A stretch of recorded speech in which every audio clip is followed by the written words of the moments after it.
प्रधानमंत्री नरेंद्र मोदी ने रूस यूक्रेन युद्ध के बीच शांति का रास्ता निकालने की बात कही है। यूक्रेन के राष्ट्रपति जेलेंस्की के साथ द्विपक्षीय वार्ता के दौरान पीएम मोदी ने कहा कि भारत जंग पर कभी भी तटस्थ नहीं रहा।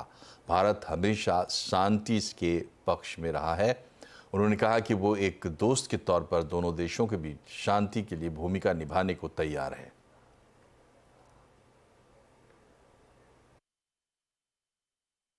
किसी भी समस्या का समाधान रणभूमि में कभी भी नहीं होता है। समाधान का रास्ता बातचीत से ही निकलता है, डायलॉग से निकलता है, डिप्लोमेसी से निकलता है। और हमने बिना समय गंवाए उस दिशा में आगे बढ़ना चाहिए। दोनों पक्षों को साथ बैठ करके इस संकट की घड़ी से बाहर निकलने के रास्ते तलाशने होंगे। एक्सेलेंसी, आज हम जब रूबरू मिल रहे हैं तब मैं यूक्रेन की धरती पर और आप जब मैं बच्चों की शहादत को उस जगह को देख कर आया और मेरा मन भरा हुआ है, तब मैं आज आपसे शांति की ओर आगे बढ़ने के मार्ग पर विशेष रूप से चर्चा करना चाहूंगा। एक्सेलेंसी, मैं आपको विश्वास दिलाना चाहता हूं कि शांति के हर प्रयास में भारत अपनी सक्रिय भूमिका निभाने के लिए तैयार है। व्यक्तिगत रूप से मैं भी अगर इसमें कोई योगदान कर सकता हूं तो मैं जरूर करना चाहूंगा। एक मित्र के रूप में मैं आपको विश्वास दिलाता हूं। एक्सेलेंसी, मैं आज जब आया हूं और नेशनल डे है, मैं चाहूंगा कि हम सब जल्दी से जल्दी शांति के सूरज को उगता हुआ देखें। मेरी तरफ से शांति के हर प्रयास में सक्रिय योगदान की भूमिका के साथ आपके स्वागत सत्कार के लिए मैं हृदय से आपका बहुत बहुत आभार व्यक्त करता हूं। तो प्रधानमंत्री नरेंद्र मोदी का एक बड़ा बयान, जिसमें उन्होंने खास तौर पर जोर देकर कहा कि जब रूबरू फेस टू फेस वो बात कर रहे हैं जेलेंस्की से, तो बात करना चाहेंगे कि दोनों देश यानी रूस और यूक्रेन शांति की तरफ कैसे बढ़ें। इसमें भारत और व्यक्तिगत रूप से प्रधानमंत्री नरेंद्र मोदी सक्रिय भूमिका निभाना चाहते हैं। हमारे साथ पूर्व राजनयिक अशोक सज्जनहार जुड़ गए हैं। आपका बहुत बहुत स्वागत है CNBC आवाज़ पर। पीएम मोदी इससे पहले रूस गए थे, अभी वो कीव गए, तो वहाँ पर उन्होंने जो बात कही, इसके क्या मायने समझे जाएं? देखिए, बहुत शुक्रिया अपने कार्यक्रम में मुझे आमंत्रित करने के लिए। तो भारत हमेशा से कहता रहा है, आपको याद होगा जब प्रधानमंत्री मोदी की मुलाकात हुई थी राष्ट्रपति व्लादिमीर पुतिन से सितंबर 2022 में, युद्ध के बिल्कुल प्रारंभ होने के कुछ महीने बाद ही मुलाकात हुई थी समरकंद में SCO के समिट के साइडलाइन पर। तब उन्होंने कहा था जो ये युद्ध का युग नहीं है और हमें बातचीत और डायलॉग और डिप्लोमेसी से हमें इसका समाधान निकालना चाहिए। उसके बाद हमेशा से भारत का यही मत रहा है, यही पोजीशन रही है, जो कभी भी किसी भी मसले का हल युद्ध भूमि पर नहीं होता है और हमको बातचीत से ही करना चाहिए। और अभी प्रधानमंत्री मोदी पिछले महीने मॉस्को गए थे, वहां पर उनकी बातचीत हुई राष्ट्रपति पुतिन के साथ। अब वो यहाँ पर आए हैं, पोलैंड में भी बात करके आए हैं। पोलैंड बहुत ही सक्रिय तरीके से यूक्रेन का साथ निभा रहा है पिछले 2-2.5 साल से, और अब उनकी बात हो रही है राष्ट्रपति जेलेंस्की से। तो मैं समझता हूं जो प्रधानमंत्री मोदी ने कहा, जो भारत एक इसमें बड़ा रोल निभाने को तैयार है और वो निजी तौर पर इस रोल निभाने के लिए तैयार हैं, ये मैं समझता हूं बहुत बड़ी बात है। और इस पर जरूर कोई आगे और बातचीत होगी। उन्होंने जरूर कोई बात मॉस्को में भी की होगी राष्ट्रपति पुतिन के साथ, क्योंकि मेरे विचार से दोनों तरफ चाहते हैं जो इस युद्ध का अंत बहुत जल्दी हो जाना चाहिए। और अभी हम देख रहे हैं कुछ 2-3 सप्ताह से जो एडवांटेज कुछ हद तक यूक्रेन के हाथ में आ गया है, क्योंकि उन्होंने कुर्स्क के क्षेत्र में वहां पर वो एंटर कर गए हैं। करीब 1500 स्क्वायर किलोमीटर का जो क्षेत्रफल है वो उन्होंने अपने कब्जे में कर लिया है। तो पहले समझा जा रहा था जो एडवांटेज रशिया की तरफ है, परंतु अब मैं समझता हूं जो थोड़ा बहुत पलड़ा बैलेंस हो रहा है तो राष्ट्रपति जेलेंस्की भी इसी में होंगे, जो हम अगर बातचीत से ये हल निकाल सकते हैं तो किसी प्रकार से हल निकाला जाए। आपसे एक दूसरा सवाल ये रहेगा, देखिए डिप्लोमेसी में कोई भी बात जो है वो यूं ही तो बोली नहीं जाती, उसके मायने होते हैं, लेकिन एग्जैक्टली क्या मायने होते हैं इसको पढ़ना भी बड़ी बात होती है। तो इसको जब हम समझने की कोशिश करते हैं तो लगता है कि इन दोनों देशों के बीच भारत शांति दूत बने, मोदी जी शांति दूत बने, इसकी क्या संभावना दिखती है, इस लिहाज से कि मतलब किस हद तक क्वालिफाई करते हैं हम इसको करने के लिए, कितने इफेक्टिव लगते हैं हम भारत इस काम के लिए? जी, आपका प्रश्न बहुत अच्छा है। और देखिए, भारत ने पहले भी कहा है जो अगर हम कोई रोल अदा कर सकते हैं तो वो करने के लिए तैयार हैं। आपको ये भी मालूम होगा जो हमारे विदेश मंत्री डॉक्टर जयशंकर ने कहा है, जो जब दोनों तरफों से किसी को सहायता किसी बारे में चाहिए तो उन्होंने अगर हमको कांटेक्ट किया है तो हमने उसका पूरी तरीके से हमने सहायता की है। जैसे जब गेहूं को निकाला जाना था यूक्रेन से ब्लैक सी के जरिए, तो तब भारत ने रूस से बातचीत करके, या फिर जब न्यूक्लियर प्रॉब्लम हो रहा था, जापोरिजिया का जो न्यूक्लियर प्लांट था वहां पर दिक्कतें हो रही थी, तो उसमें भी हमने बातचीत करके उसको समाधान निकालने का प्रयास किया है। अभी मैं ये समझता हूं जो पूरी दुनिया में मेरे विचार से भारत शायद एक अकेला देश होगा या बहुत ही कम देशों में एक देश होगा जिसका कि संबंध रूस से भी अच्छा है। रूस में भी प्रधानमंत्री मोदी गए, वहां पर आपको पता है राष्ट्रपति पुतिन से गले मिले। यहाँ भी वो राष्ट्रपति जेलेंस्की के पास कीव में आए, उनसे भी गले मिले। 2 बारी उनसे पहले मुलाकात हो चुकी है, अभी हिरोशिमा में हुई मुलाकात, उससे पहले टोक्यो में मुलाकात हुई, अभी फिर G7 में इटली में मुलाकात हुई। तो उनसे भी उनकी मुलाकात हो चुकी है। और अमेरिका से भी हमारे भारत के और प्रधानमंत्री मोदी के निजी बहुत अच्छे रिश्ते हैं। तो मैं समझता हूं जो भारत एक ऐसा बहुत ही कम देशों में से एक देश है जो कि दोनों इन साइड में, ईस्ट और वेस्ट जिसको कहा जाए, पश्चिम और पूर्व, इन दोनों के बीच में एक सेतु बनकर उभर सकता है। हमारे अच्छे संबंध हैं, अच्छे ताल्लुकात हैं हमारे। बात जो कहते हैं प्रधानमंत्री मोदी दोनों तरफ बहुत ही रिस्पेक्ट से सुनते हैं, आदर से सुनते हैं। तो अगर कोई, ये मामला बहुत पेचीदा है, मामला बहुत कॉम्प्लेक्स है, आसान नहीं है। अगर आसान होता तो पिछले 2.5 साल में इसका कोई ना कोई सॉल्यूशन निकल आता, परंतु मामला पेचीदा है और उस मामले को हल करने में, कुछ आगे ले जाने में, समाधान निकालने के लिए मेरे विचार से भारत और प्रधानमंत्री मोदी के बहुत ही इस समय सक्षम हैं। क्योंकि जैसे मैंने कहा, दोनों तरफे ये चाहती हैं जो ये युद्ध खत्म हो जाए, पूरी दुनिया ये चाहती है जो ये युद्ध खत्म हो जाए। तो इसीलिए अगर इसमें कोई योगदान कर पाते हैं, प्रधानमंत्री मोदी कर पाते हैं, तो मेरे विचार से वो बड़े अच्छी पोजीशन में अभी भारत है, प्रधानमंत्री मोदी खड़े हैं। बहुत बहुत शुक्रिया आपका सर, ये सारी बात साफ करने के लिए। तो हमारी तरफ से भी शुभकामना है, अगर ये युद्ध रुकता है भारत की बदौलत या किसी भी तरीके से, तो ये पूरी दुनिया के लिए बहुत अच्छा होगा। बढ़ते आगे, कश्मीर में चुनाव की तारीखों का ऐलान होते ही सियासी तौर तीर चलने लगे हैं। कश्मीर में नेशनल कॉन्फ्रेंस के साथ कांग्रेस के गठबंधन पर बीजेपी नेता और गृह मंत्री अमित शाह ने निशाना साधा और 10 सवाल दाग दिए। शाह ने पोस्ट करके लिखा है, मोदी सरकार ने आर्टिकल 370 और 35A हटाने के बाद वर्षों से दलितों, आदिवासियों, पहाड़ियों और पिछड़ों के साथ हो रहे भेदभाव को ख़त्म करने, उन्हें आरक्षण देने का काम किया। क्या राहुल गांधी JKNC के घोषणा पत्र में उल्लिखित दलितों, गुज्जर, बकरवाल और पहाड़ियों के आरक्षण को समाप्त करने वाले आरक्षण विरोधी प्रस्ताव का समर्थन करते हैं?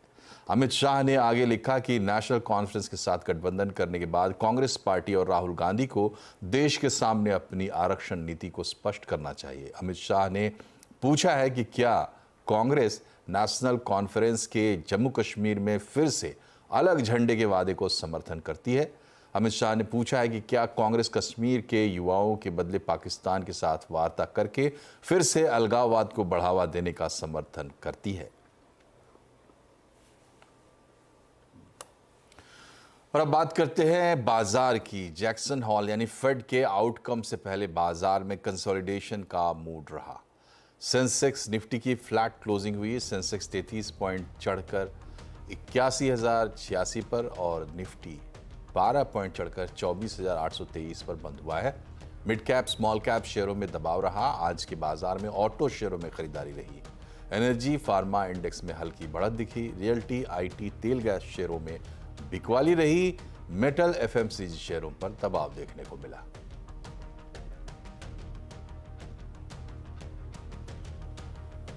और बाजार में क्या चल रहा है? क्या अब रिटेल निवेशकों के दम पर बाजार का जोश हाई है? आज आवाज अड्डा में इसी पर होगी बड़ी चर्चा शाम 7:57 पर। देश की दूसरी सबसे बड़ी और आईटी सेक्टर की दिग्गज टीसीएस की लिस्टिंग को 20 साल पूरे हो गए हैं। सुमित मेहरोत्रा बता रहे हैं टीसीएस का 20 साल का सफर। तो देश की दूसरी सबसे बड़ी कंपनी टीसीएस की लिस्टिंग के 20 साल पूरे हो गए। दरअसल ये कंपनी का जो स्टॉक था वो 25 अगस्त सन 2004 को लिस्ट हुआ था और वहां से लेके अब तक यानी कि 25 अगस्त 2024 तक आते आते करीब 20 साल इसकी लिस्टिंग के पूरे हो चुके हैं। और इसने ना केवल देश में एक अच्छी ग्रोथ दिखाई है आईटी स्पेस को लेकर, बल्कि इसने निवेशकों को भी काफ़ी हद तक रिवॉर्ड करते हुए दिखाई पड़े हैं। कई सारे फैक्ट्स। पहले तो ये प्री एडजस्टेड यानी एडजस्टमेंट के बिना टीसीएस का जो इशू प्राइस था वो 850 रुपये पर शेयर के आसपास था उस समय पर। उस समय पर कंपनी ने कुछ ओएफएस भी किया था, कुछ फ्रेश इशू भी किया था और करीब करीब 5400 करोड़ रुपए के आसपास की रकम जुटाई भी थी। उस समय की आईपीओ की डिटेल है। कुछ और आईपीओ की डिटेल की बात की जाए तो उस समय पर क्यूआईबी हिस्सा 7 गुना सब्सक्राइब हुआ था, एनआईए का हिस्सा करीब 19 गुना सब्सक्राइब हुआ था, कर्मचारी का हिस्सा रफली 3/4 गुना सब्सक्राइब हुआ था और रिटेल का हिस्सा करीब करीब 3 गुना सब्सक्राइब होता हुआ दिखाई पड़ा था। तो एक बढ़िया सब्सक्रिप्शन का नंबर उस समय पर आए थे। हालांकि कर्मचारियों का नंबर उतना स्ट्रांग नहीं आता हुआ दिखाई पड़ा। कंपनी ने 2006 में 1:1 बोनस दिया, 2009 में भी 1:1 बोनस दिया, 2018 में भी 1:1 बोनस दिया। मल्टीपल बायबैक्स भी कंपनी कर चुकी है इसके अलावा। तो ये कुछ शेयर होल्डर्स के रिवॉर्ड है जो दे चुके हैं। कंपनी से जुड़े कुछ और इंटरेस्टिंग फैक्ट, जहां पे देश की दूसरी सबसे बड़ी कंपनी है मार्केट कैप के लिहाज से, आईटी सेक्टर की ये सबसे बड़ी कंपनी है मार्केट कैप के लिहाज से भी और प्रॉफिटेबिलिटी के लिहाज से भी। टाटा ग्रुप की कुल मार्केट कैप का 47% हिस्सा टीसीएस का है। इंटरेस्टिंग फैक्ट यह है कि 2011 से लेकर 2021 तक टाटा ग्रुप की कुल मार्केट कैप का 50% से ज्यादा का हिस्सा अकेला टीसीएस देता था। तो एक डिकेड तक यहां पे इसने लीडरशिप को मेंटेन रखा है। टाटा ग्रुप की मार्केट कैप का ऑलमोस्ट आधा हिस्सा अभी भी टीसीएस से आता हुआ दिखाई पड़ रहा है। साथ ही साथ 5वीं सबसे ज्यादा मुनाफा कमा के देने वाली कंपनी है देश की। और अगर इन 5 कंपनियों की बात की जाए, इनफैक्ट टीसीएस के कुल कर्मचारी जो हैं वो 6 लाख के आसपास हैं, जबकि टाटा सन्स के कुल कर्मचारी जो हैं वो रफली 10 लाख के आसपास है। तो कुल कर्मचारियों का मतलब टाटा सन्स के 60% हिस्सा अकेला टीसीएस से आता हुआ दिखाई पड़ता है, जिसमें भी टीसीएस के 82 से 92% जो कर्मचारी हैं वो भारतीय मूल के हैं। ये देश की सबसे ज्यादा मुनाफा कमाने वाली कंपनी। इसमें रिलायंस इंडस्ट्रीज 78,000 करोड़ रुपए का मुनाफा, एसबीआई 70,000 करोड़ रुपए का मुनाफा, एचडीएफसी बैंक 70,000 करोड़ रुपए का मुनाफा और इसके अलावा जो 2 और कंपनियां हैं उसमें ओएनजीसी करीब करीब 50,000 करोड़ और टीसीएस 47,000 करोड़ रुपए का मुनाफा कमाने वाली देश की 5वीं सबसे बड़ी कंपनी के तौर पर शुमार है। तो एक टाटा ग्रुप का ज्वेल जिसकी लिस्टिंग के 20 साल पूरे हो चुके हैं। मार्केट रेगुलेटर सेबी ने फंड्स की हेराफेरी के मामले में उद्योगपति अनिल अंबानी को शेयर बाजार से 5 साल के लिए बैन कर दिया है। सेबी ने रिलायंस होम फाइनेंस के पूर्व अधिकारियों समेत 24 कंपनियों को भी शेयर मार्केट्स में 5 साल के लिए बैन कर दिया है। अनिल अंबानी के ऊपर फर्जी स्कीम चलाकर फंड्स की हेराफेरी करने का आरोप है। इन फंड्स को अनिल अंबानी से संबंधित कंपनियों को लोन के तौर पर दिखाने का आरोप है।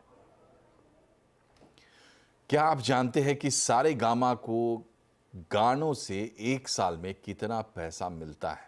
क्या आप जानते हैं कि सारेगामा के सबसे सुपरहिट 3 गाने कौन से हैं, उनसे कितनी कमाई होती है?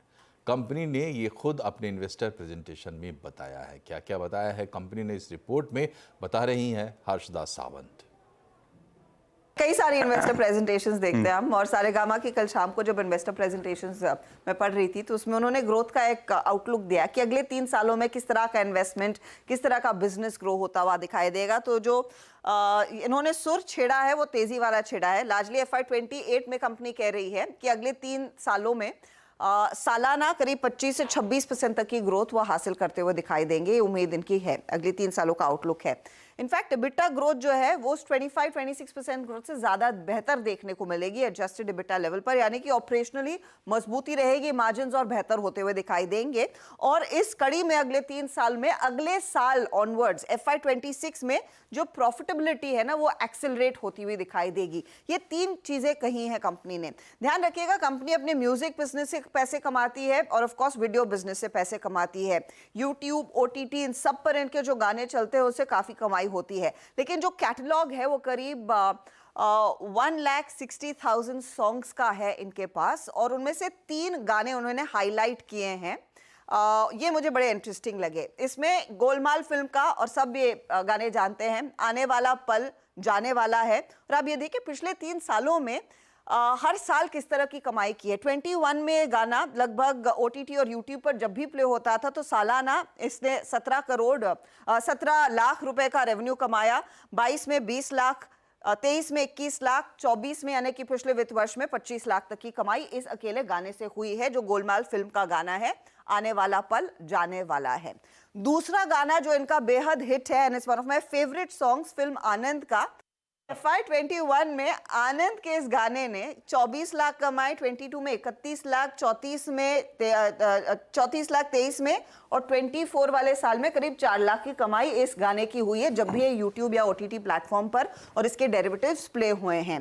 लेकिन सबसे बड़ा हिट जो है, लिखे जो खत तुझे, कन्यादान फिल्म वाला गाना, ये 21 में करीब 37 लाख कमा रहा था, लेकिन 24 आते आते 1,60 लाख रुपए दरअसल ये गाना आपको कमा कर दे रहा है। तो ये 3 सबसे सदाबहार गाने, ऑफ कोर्स इनकी बड़ी कैटलॉग है तो आई एम श्योर दूसरे गानों में भी इस तरह का रेवेन्यू रन रेट रहा होगा, लेकिन ये 3 स्पेशल सॉन्ग्स और ये कन्यादान वाला गाना, लिखे जो खत तुझे, सबसे बड़ा हिट है स्पेशली रेवेन्यू कमाने में।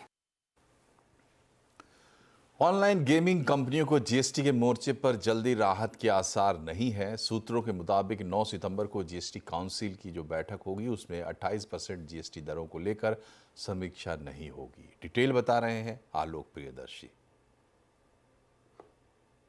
बिल्कुल, देखिए, लंबे समय से इंतजार कर रही ऑनलाइन गेमिंग कंपनियों को 28% जीएसटी के मोर्चे पर जल्द राहत मिलने की उम्मीद नहीं है। CNBC आवाज को सूत्रों से जानकारी मिली है कि 9 सितंबर को जो जीएसटी काउंसिल की बैठक होने जा रही है उसमें दरों को रिव्यू करने को लेकर कोई चर्चा नहीं होगी। हालांकि इस सेक्टर में जो डेवलपमेंट हो रहे हैं, साथ ही साथ जो कंप्लायंस है और रेवेन्यू कलेक्शन के मुद्दे पर जरूर चर्चा होगी। दरअसल अभी ऑनलाइन गेमिंग कंपनियों से हर महीने करीब 12,000 करोड़ रुपए का रेवेन्यू मिल रहा है, और साथ ही साथ ये जो सेक्टर है पिछले साल के मुकाबले अगर तुलना करें तो करीब इस रेवेन्यू में 4 से 5 गुना की बढ़ोतरी हुई है। लिहाजा सरकार रेवेन्यू के मोर्चे पर कोई भी कॉम्प्रोमाइज नहीं करना चाहती। वहीं दूसरी तरफ सरकार का एक दूसरा डिपार्टमेंट जो DPIIT है कॉमर्स मिनिस्ट्री के तहत, वहां से एक बार फिर से गेम ऑफ स्किल और गेम ऑफ चांस को लेकर एक सर्कुलर जारी किया गया है, जिसमें एक इंटरमिनिस्ट्रियल जो कंसल्टेशन किया जाएगा। लिहाजा इसे लेकर जो ऑनलाइन गेमिंग कंपनियां काफी उत्साहित हैं, क्योंकि वो लगातार ये बात की मांग कर रही थी कि जो गेम ऑफ स्किल और गेम ऑफ चांस होता है दोनों पर अलग अलग दर होनी चाहिए जीएसटी की।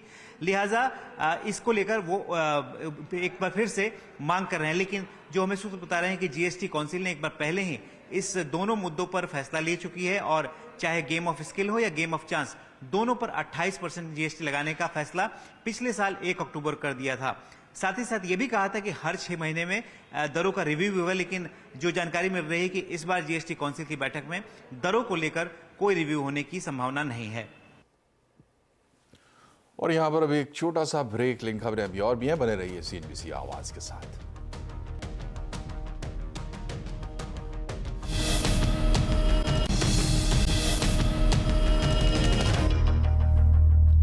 ब्रेक के बाद एक बार फिर से आपका स्वागत है आवाज समाचार में। क्या CNG भी प्रदूषण फैलाती है? एक ताज़ा रिपोर्ट ने यह चौंकाने वाला दावा किया है। रिपोर्ट के मुताबिक दिल्ली में प्रदूषण का बड़ा कारण नाइट्रोजन ऑक्साइड है और ये CNG गाड़ियों से निकलती है। ये रिपोर्ट तैयार की है international council of queen transport ने। ICCT के MD अमित भट्ट से बात की रोहन सिंह ने। आपकी रिपोर्ट क्या कहती है, कितना क्लीन है या नहीं है? तो दो तीन चीजें क्लियर आई हैं कि BS6 के आने बाद से प्रदूषण में तो गिरावट आई है, तो वो एक अच्छी बात है। दूसरा हमें मालूम पड़ा है कि स्पेशली CNG व्हीकल्स के लिए पार्टिकुलेट मैटर एमिशन में तो कमी आई है, बट नॉक्स एमिशन बढ़ गए हैं। और नॉक्स एक ऐसा इंपॉर्टेंट क्राइटेरिया पोल्यूटेंट इसलिए है कि नॉक्स क्या है, जब हवा में जाता है तो पार्टिकुलर मैटर बनाता है, तो सेकेंडली पार्टिकुलर मैटर हम उसको मानते हैं। और नॉक्स की मॉनिटरिंग हम बहुत क्लोजली नहीं कर रहे हैं। सो नॉक्स एक हेल्थ हैजार्ड है, और हमको ये मालूम पड़ा है कि रियल वर्ल्ड एमिशन में और लैब वैल्यू में बहुत डिफरेंस है। सर, अगर अलग अलग कैटेगरीज में थोड़ा समझा सकेंगे क्या नॉक्स का एमिशन कैसा रहा है? तो इस ग्राफ में अगर आप देखेंगे तो ये है टाइप अप्रूवल लैब लिमिट की वैल्यू। जैसे ये 3 व्हीलर के केस में है, ये कार के केस में, ये टैक्सी, ये light goods vehicle class 1 class 2 और ये बस। ठीक है। और ये जो आप चार्ट देख रहे हैं बार, ये बता रहा है कि रियल वर्ल्ड में कितना एमिशन है। ठीक है। तो जैसे लाइट गुड्स के व्हीकल कैटेगरी में आए, तो ये है लिमिट और ये है एक्चुअल। तो लाइट गुड्स में काफी ज्यादा लिमिट से आगे है, ऑलमोस्ट 14-15 गुना ज्यादा है लिमिट से आगे। क्योंकि CNG के बहुत सारे ऑटोज चलते हैं। 3 व्हीलर्स की क्या स्थिति है? 3 व्हीलर्स में भी नंबर ज्यादा है, और काफी ज्यादा है लैब लिमिट से के हिसाब से, ऑलमोस्ट 3 से 4 गुना नंबर ज्यादा है। ठीक है। तो CNG एक बहुत ही लीडिंग कॉज है नॉक्स एमिशन का। नॉक्स एमिशन के। नॉक्स के क्या नुकसान हो सकते हैं सर? थोड़ा नॉक्स का 2-3 नुकसान होता है। एक तो क्या है, नॉक्स से एक तो सेकेंडरी पार्टिकुलेट मैटर बनता है और दूसरा ओजोन बनता है। तो पार्टिकुलेट मैटर में हम अक्सर चर्चा करते हैं, तो जब ये हवा में जाके पार्टिकुलर मैटर बनाता है तो पार्टिकुलर मैटर की संख्या बढ़ जाती है। दूसरा है ओजोन, वो भी एक इंपॉर्टेंट क्राइटेरिया पोल्यूटेंट है। सो नॉक्स को हमको बहुत एक्टिवली देखना पड़ेगा, जो अभी तक हम नहीं देखते आए हैं। कमर्शियल व्हीकल में अभी तक कोई एक्शन नहीं हुआ है, वो हमको देखना पड़ेगा, बिकॉज वो एक इंपॉर्टेंट सेगमेंट है इलेक्ट्रिफिकेशन के लिए। प्राइवेट गाड़ियां और कमर्शियल गाड़ियां, उनमें भी कुछ डिफरेंस है? बिल्कुल। सो हमारे डेटा से क्लीन निकल के आया है कि कमर्शियल व्हीकल का real world emission lab limit से बहुत ज्यादा है, चाहे वो पैसेंजर कमर्शियल व्हीकल हो जैसे टैक्सीज, और गुड्स कमर्शियल व्हीकल हो जैसे लाइट गुड्स व्हीकल। भारत की शान नीरज चोपड़ा ने लुसाने डायमंड लीग 2024 में कमाल का प्रदर्शन किया। उन्होंने पेरिस ओलंपिक से भी ज्यादा जोरदार जैवलिन थ्रो किया। लुसाने डायमंड लीग में उन्होंने आखिरी अटेम्प्ट में कमाल करते हुए 89.49 मीटर का भाला फेंका और वो यहाँ दूसरे नंबर पर रहे। ये इस सीजन में उनका सर्वश्रेष्ठ प्रदर्शन रहा। और इसी के साथ बुलेटिन में फिलहाल इतना ही, लेकिन खबरों पर अपडेट रहिए, जुड़े रहिए CNBC आवाज़ से। हमारे सोशल मीडिया हैंडल्स के जरिए नमस्कार।